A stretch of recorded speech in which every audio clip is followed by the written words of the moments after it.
Hello, everybody. Deborah Morris back, and I have another friend and wonderful business partner, Dr. Nalani Valentine here. And why do I bring her on? Well, number one, she's part of a local chamber and other networking groups that I'm part of. But number two, she wants to talk about natural health. And if any of you all know me, I'm all for knowing options to take care of your health naturally. So she wants to share something with you today, and hopefully you can take this to another conversation off Zoom. Oh, Nalani, so nice to see you. What have you have to say and share with us today? Well, it's really nice to see you too, especially after I've been away for a weekend. And it's just good to be back and good to see you. And I'm sharing a message that I've been sharing for well over 40 years. However, more so now than ever before, because of recent events, which we'll probably get into. Um, and now, though, as a naturopathic doctor, I don't normally recommend a whole lot of products. Not even herbs, even though we're herbologists. It doesn't mean that we're against them or we don't recommend them or that I don't. It's just that we want to do what is most natural for the body. And I consider herbs, for instance, to be medicine, just like medicine is medicine. And there's a time and a place for both of them, for sure. It's just that I think it's easier to prevent those conditions that would call for medicine than to be in a position where now you have to take them. And growing older, that word, having more years, I'll put it that way. Having more years can be challenging if you're not prepared. And if you don't have the habits to create better health and to keep yourself in a vibrant space.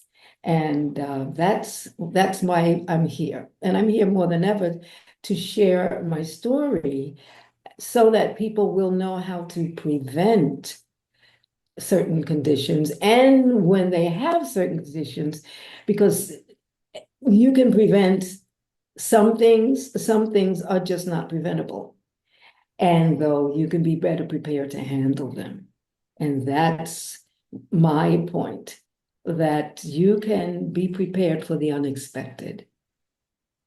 Were you able to share just a little bit of a story that maybe somebody can relate to so that way they can reach back out to you later and learn a little bit more from that and how they can best help them? Absolutely. And it's well, the longer version or the shorter version. I have so Sure. many versions. The shortest version is that uh, I heard about a product. I was at a business meeting, and I heard about the Juice Plus nutritional concept. And actually, I was not there for nutrition. And frankly, I wasn't interested when she said, I'm going to talk about fruits and vegetables in a capsule, because I'm thinking, oh, here we go, another product. However, I found out that it had clinical research that no other product ever had in history.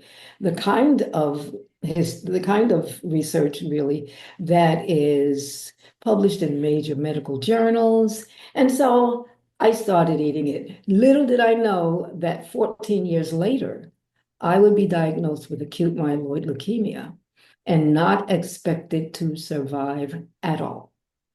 And when I got to the hospital, I was told, well, after they revived me, actually, my husband revived me. That's a long story.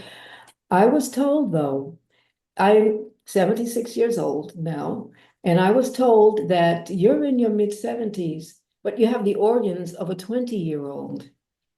And they couldn't figure me out. And in fact, it took them 2 weeks. I didn't even get treated for 2 weeks because they weren't completely sure. They kept saying you're an anomaly to us. I was at a wonderful hospital in Orlando, and it's the Cancer Institute in Orlando. They sent my paperwork to Tampa, and they couldn't figure it out. And then they actually sent it to NIH. And they sent me home for 2 weeks with medication until we got a confirmation. One other thing which we did from NIH, and so I was brought back into the hospital. The other thing, though, is that I was told that most people enter the hospital with acute myeloid leukemia with about 35% of their blood being leukemic, cancerous. And when I arrived, 87% of my blood was cancerous. And that's another reason they didn't expect me to survive. Yet, because of my organs and the state that I was in, the rest of my body was in excellent health.